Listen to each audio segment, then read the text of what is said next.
name is Chris Golde, and I'm one of the career coaches that works with PhDs and postdocs at BEAM, Stanford Career Education. This video, CV Basics, is intended to help you create or improve the CV that you have. You're also welcome to meet with a career coach at one of Stanford's career centers if you have specific questions about your CV. Okay, let's get started. CV is shorthand for the Latin term curriculum vitae, which means the course of your life. This is a long document which describes all of your academic accomplishments.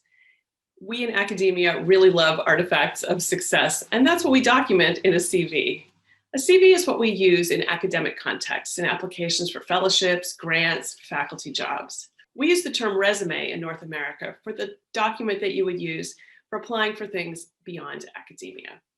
A CV tells the story of your professional life and accomplishments. And it can be kind of a tricky document to write because you want something that withstands the scrutiny of being read quickly in the initial screening and also read carefully and thoroughly at later stages. I encourage you to create a master version of your CV that includes absolutely everything that you've done in an academic context and update it regularly. I would recommend that at the end of every quarter, you document those things that you did that quarter, the courses you taught, any lectures that you gave, conference presentations submitted, all of those kinds of things. That means when it comes time to use the document, you can spend your time tailoring it for the specific use you want to use it for, rather than trying to remember exactly what the date was of a particular conference. A CV is more comprehensive than a resume, but it's still a curated document. You get to make choices. There's no formula, which is why there's just not an algorithm you can use online to build your CV. And when writing your CV, you really want to conform to the disciplinary norms and conventions. And here's where I suggest that you look at a lot of CVs from people in your field, because there are subtle differences according to discipline. And you really want to signal that you're part of that community. For example, humanists tend to write more in paragraphs and might have a separate section on their dissertation, whereas engineers, I've noticed, will number their publications. And every CV is a little bit different. I think of each CV as a little puzzle. The goal is to showcase you and your accomplishments. Before we dive in, let's think about your audience. Anytime you're writing a document like this one, think about it as a storytelling document. And you want to think about telling the story that helps meet the reader where they are. So put yourself in the reader's shoes. What are they looking for? And can they see you clearly? If, for example, you're using your CV to apply for a dissertation completion fellowship, you'll really want to highlight your scholarship and its trajectory. Whereas if you're applying for something which is really focused on your teaching, you want those things to be the most prominent. I find most of the time when looking at CVs, readers are really trying to understand you as a researcher and scholar. So think to yourself, does this convey my intellectual identity? Some of the other questions your reader is probably asking is this person the kind of person we're looking for? Do I want to know more about them? When I'm looking at a CV, I think about three things, and I'm going to use that framework to help teach you about CVs. First, I think about the structure of the CV. And for me, this is like the skeleton of the body. What are the different pieces and how are they assembled? Second, there's the content. That's putting the flesh on the bones. That's where you really describe who you are and what you've done. And finally, I think about the design or formatting. And that's kind of like putting the clothes on the body. It helps it just look better and be more attractive. Okay, let's start first with principles of structure. You'll want to conform to North American conventions. That means that the CV can be as long as it needs to be. For PhDs and postdocs, I see in the range of 3 to 7 pages. And we don't put personal details or photos on CVs in North America, nor do we start with a summary of achievements. I also don't think it's necessary for you to identify that this document is a CV. We all know what it is that we're looking at. And finally, you don't have to put a date on it. The only time that I would put a date on a CV is when you're putting it on your personal website. And that allows the reader to know how up to date it is. Otherwise, if you're using it for an application, we assume you're sending us the most recent version. Second, you'll want to group items to make sense of your experiences. There's a lot of different categories that you'll see on a CV. This is a list of 8 of those that I find most commonly. There's also a handout in the Canvas site that lists additional categories that I often see on CVs and offers you some different wording for what the names of those categories are. In general, my rule is that you need at least 2 items to constitute a category. I guess the exception might be Nobel Prizes. You may find that if you're an early stage PhD student in your 2nd or 3rd year, you don't have a lot of publications, and you may wonder whether it's worth even having a publications section. You could combine these and have a publications and presentations section, but know as your career moves forward, you'll be filling those things out. And so if you only have 1 entry, I think that's okay. The third principle is to choose the names of your section headings and to think about using subheadings in ways that inform the reader. So if you have a lot of entries in a category, you can use subheadings to help group things that are similar to one another, and again, to help the reader make sense of your accomplishments. Here's an example using publications. Typically in a section, you'll put all of the items in reverse chronological order, but that sometimes allows things that are really important or prestigious to be lost in a longer list. By using subcategories, you can help the reader see the things that are most important. And so by using 3 categories, in this case, peer-reviewed articles, book chapters, and popular press, you can separate those things and put the most prestigious things at the top. Likewise, in teaching, I see 2 different ways that people often categorize their teaching. Sometimes you can categorize by role, instructor of record, where you have more responsibility, and teaching assistant. Another way that people often categorize their teaching is by location, the teaching that you did at Stanford University, and in our hypothetical case, at Cupcake College. The fourth principle is to sequence the sections and decide how much detail you want to use to elaborate the section based on the priorities of the position. Let me give you a couple of examples. In this example, let's imagine that the person is applying for a fellowship or a grant to advance their research and scholarship in the later stages of their PhD. You'll want to start with your research, and then, because academia really loves to know what other people thought you were terrific and gave you things already, you'll want to put the grants and fellowships next, and then this person chose to put their publications third. And by putting these things at the top, it tells the story of where the research has been and hints at where it's going. By contrast, this person is using their CV to apply for a faculty position at a teaching-focused institution. So they want to lead with their teaching and mentoring, and then follow with the research and publications.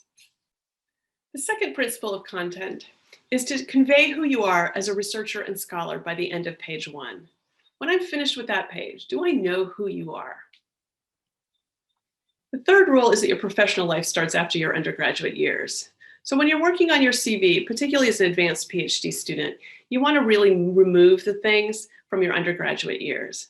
Now, if you're an early stage PhD student, before, say, your 4th year, I think it's really fine to keep those things from your undergraduate years on there. But as you advance through your career, those things will roll off. Now, I can hear you saying, but wait, there's this one thing. Absolutely. If you have a reason for keeping a particular thing on your CV, I would say 100% do that. But make this a considered judgment. Is there a reason to keep that thing on there? Perhaps it's an undergraduate research experience that you had that led to a publication. Great reason. A really prestigious award. Great reason. So anything where you have a good reason to keep it on there, absolutely do that. But as a general principle, I would say start to think about those things leaving your CV. And then think about how to list the entry, the title of that entry, in a way that really best showcases you and the most important aspect of it. So you probably don't want to start with an opaque course number, ME372, for the name of a course that you are teaching. Nobody knows what that is. But if you start with the name of the course, that is the most important thing and really helps the reader understand what it is. Likewise, for your research, you could start with the name of the project as opposed to, say, the name of the lab or your role as research assistant. If there were conferences or presentations you were supposed to do that were canceled because of COVID-19, it's fine to keep those on your CV as well. Let me illustrate these principles with an example from a hypothetical CV from a scholar I'll call Chris Frosting.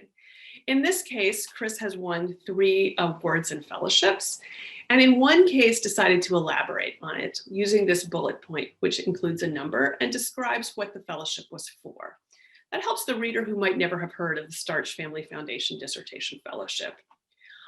Even if you put a bullet point for one item, I don't think it's as necessary to put it for all of them. Just do it for the ones where it's important to have some elaboration and where it will help the reader to understand you more clearly. Okay, now let's talk through different sections. Let's start with headers and footers. You'll start by putting your name large on the first page, and then you want to put the contact information. I think it's sufficient to just have your email address and phone number. No need for street address. No one's sending mail these days for anything related to careers. If you want to put an office name like Slack or Department of Radiology, you're welcome to do so. You could also include other contact information such as your ORCID ID. Then I think it's important to put a page number and your name on every page after page 1. And you don't have to call this document a CV. We all know what it is. And in North America, we don't put photographs or personal details on the CV either. The first content section is education. That always comes first. This is a way that I really like to show education. It's very easy to skim. The degrees really show. And then it has the name of the department and the university where the person got the degree. In terms of the dates, we usually just put the date the degree was conferred. And for your PhD, you can put expected. You don't need to put the location of each university unless it's one that people are unfamiliar with. So in this case, we don't put a location for Stanford, but we do put one for Cupcake College. If some of your education is from an institution in another country, it's probably helpful to list the country. Okay, now let's talk about research. For most people, that's the most important part of your CV. It really talks about the work that you've done. And I think the easiest way to organize this is by the major research projects that you've been involved with. Step away a little bit from thinking about whether this was paid work or work that you did with some friends kind of on the side, or whether your dissertation work was distinct from the work where you were hired as a research assistant. If you think about organizing this by the major research projects that you've done, this allows the reader to see exactly the kinds of work you've done and the kind of scholar that you are. For some people, it might be easier to organize this by lab, but in most cases, I find that picking the major 2 to 5 research projects you've been involved with is a helpful way to organize the research section.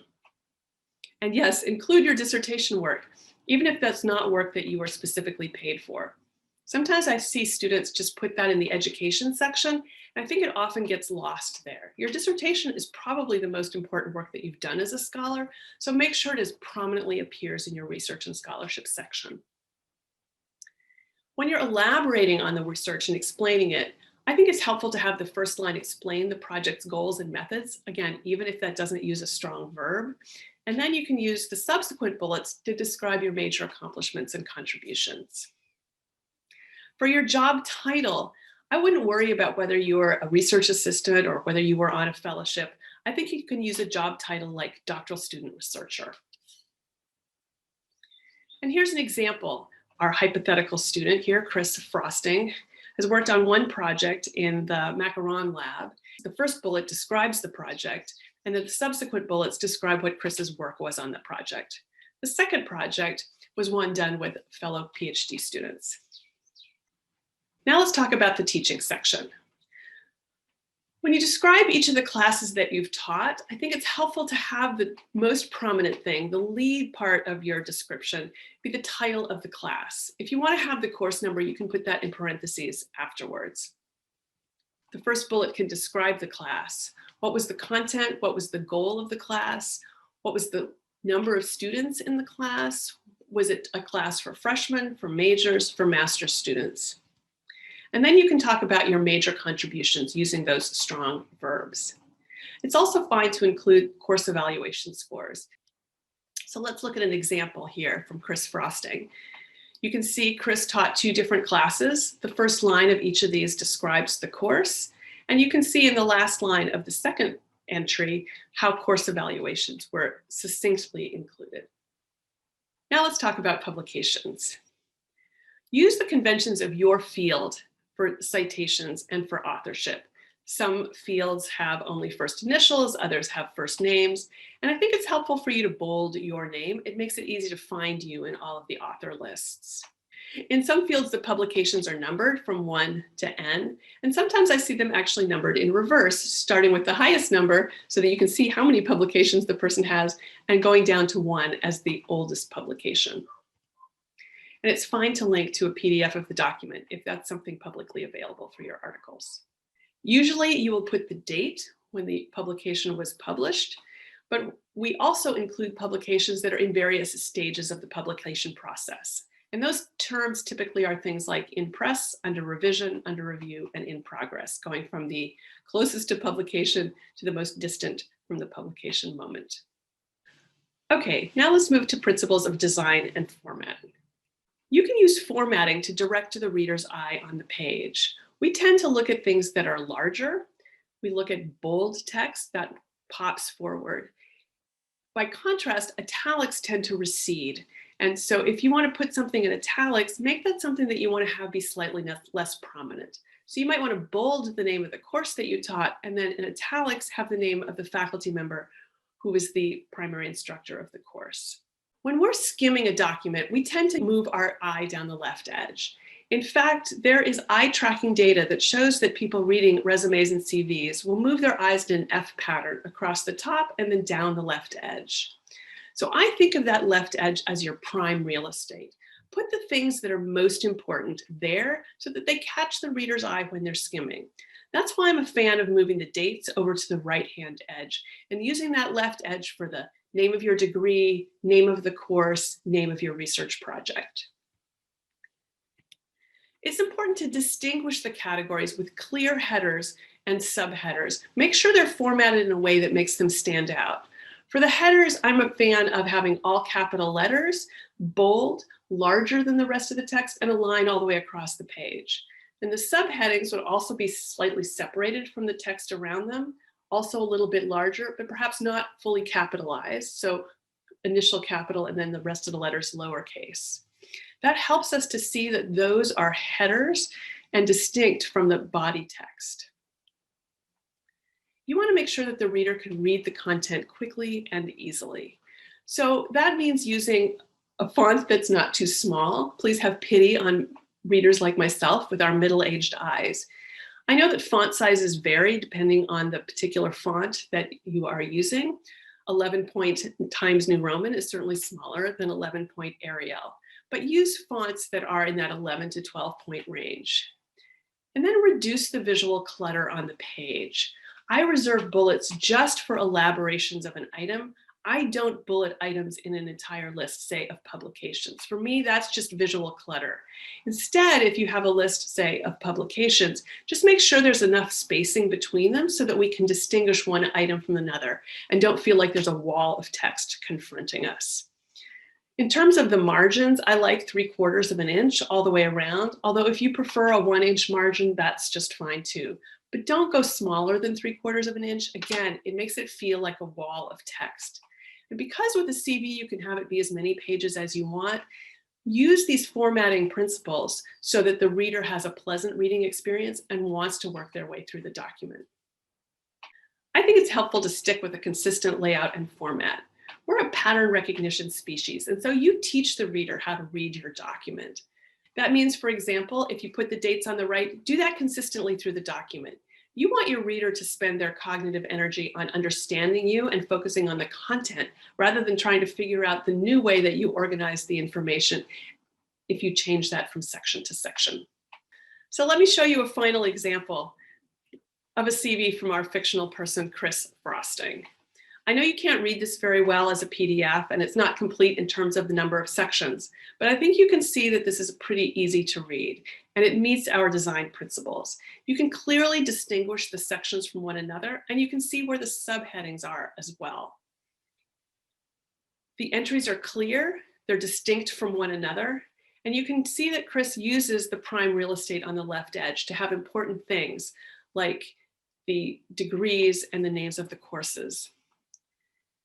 I find this one easy to skim and to read also in depth. Well, I hope you've gotten some good ideas about how to create or update your CV based on principles of structure, content, and design. Let me just point you to a couple of other resources before we close. In Canvas, there's a packet of sample CVs that were provided by former students and postdocs who are applying for faculty positions. By looking at many samples, you can figure out what you find pleasing and what you want to adopt as your own strategies. Not all of the ones in there conform to all of the principles that I've said here. You can see that there's a lot of variety. You want to find a format that just speaks to you and that you feel comfortable with. There's also a link to about a 5-minute video that includes some formatting tips in Microsoft Word to implement some of the things I've talked about, like having the dates on the right-hand edge. And finally, I would say, don't obsess too much about your CV. It doesn't have to be perfect. Don't let the perfect be the enemy of the good. For whatever it is that you're applying for, it's probably the research statement or the other documents that are the ones that the readers are really going to focus on. Put your energy into those. Make yourself a good CV, a version that you like, and then just keep updating it every 3 to 6 months so that you have a good version at hand when the time comes to use it. Thank you so much for spending time with me today. Best wishes.